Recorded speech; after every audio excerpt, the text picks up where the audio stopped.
Film की शुरुआत होती है एक बेहद डरावनी कहानी से। दो नर्स लड़कियां बता रही होती हैं कि एक गुड़िया एनेबेल खुद ब खुद हिलती है, लिखती है और रात के अंधेरे में उनके साथ खतरनाक खेल खेलती है। एड और लॉरेन वारेन उन्हें बताते हैं कि गुड़िया नहीं बल्कि एक दुष्ट आत्मा उससे जुड़ गई है जो अंदर घुसने का रास्ता खोज रही थी। यह एक छोटा सा इशारा है कि आने वाली असली कहानी कितनी खतरनाक होने वाली है। कहानी अब शिफ्ट होती है पैरोन परिवार पर। रॉजर और कार्लियन पैरोन अपने 5 बच्चों के साथ रोड आइलैंड के एक बड़े पुराने घर में शिफ्ट होते हैं।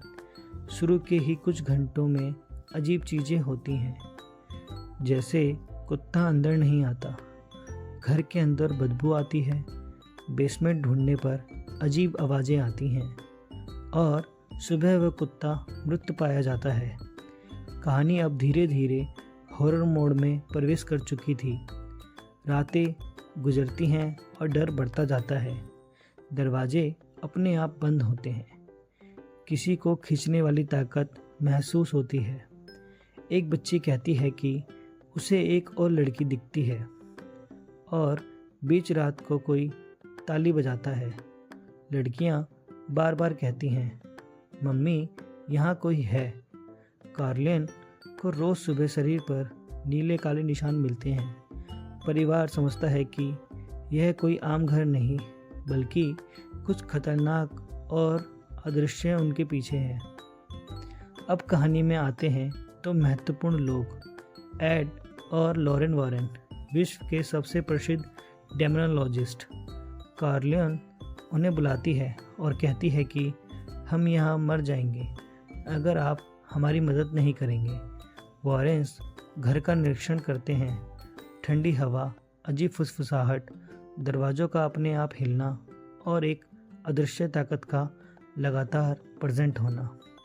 लॉरेन अपने क्लेयरवॉयंट शक्ति से देखती है कि घर में अनेक आत्माएं फंसी हुई हैं, लेकिन सबसे ताकतवर है बाथशेबा, एक चुड़ैल जिसने खुद को शैतान को समर्पित किया था।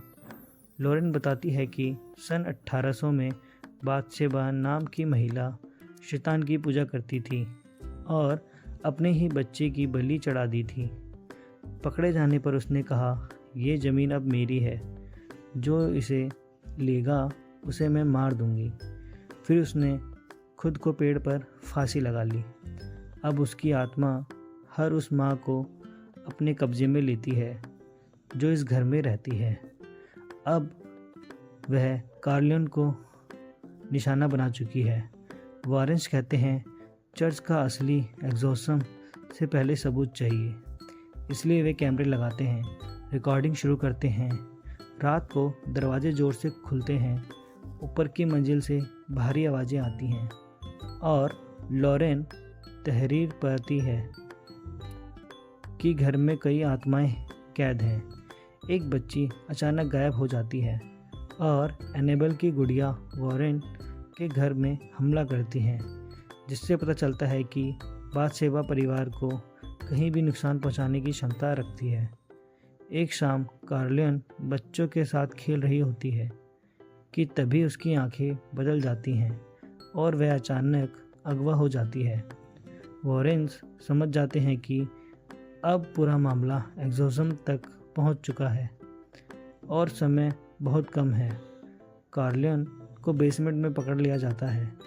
उसका शरीर पूरी तरह बाथशेबा के काबू में है। वह अपने बच्चों को मारने की कोशिश करती है। एड वारेन बिना चर्च की अनुमति के खुद एग्जॉर्सिज्म शुरू करते हैं। बेसमेंट हिलता है, कार्लियन चीखती है, उड़ती है, खून बहता है और बाथशेबा गरजती है, वो मेरी है। लॉरेन उसे बच्चों की याद दिलाती है, कहती है तुम इसे हरा सकती हो, तुम अपनी बच्चियों से प्यार करती हो। एक तनाव भरी लड़ाई के बाद कार्लियन चुड़ैल के कब्जे से आज़ाद हो जाती है। बाथरूम की चुड़ैल चिल्लाती हुई काली धूल में बदल जाती है और परिवार बच जाता है। पैरोन परिवार वारेन का धन्यवाद करता है। एक लंबी लड़ाई के बाद घर का श्राप हट चुका होता है। वॉरेंस अगले केस की तैयारी में निकल जाते हैं और क्रेडिट्स से पहले स्क्रीन पर एक लाइन आती है, एनेबेल की गुड़िया अभी भी सुरक्षित कांच के केस में बंद है। यानी कहानी अभी ख़त्म नहीं, पैरानॉर्मल दुनिया बहुत बड़ी है। अगर आपको द कॉन्जरिंग की ये पूरी आसान भाषा में एक्सप्लेनेशन पसंद आई हो तो वीडियो को लाइक करें और चैनल को सब्सक्राइब करना ना भूलें।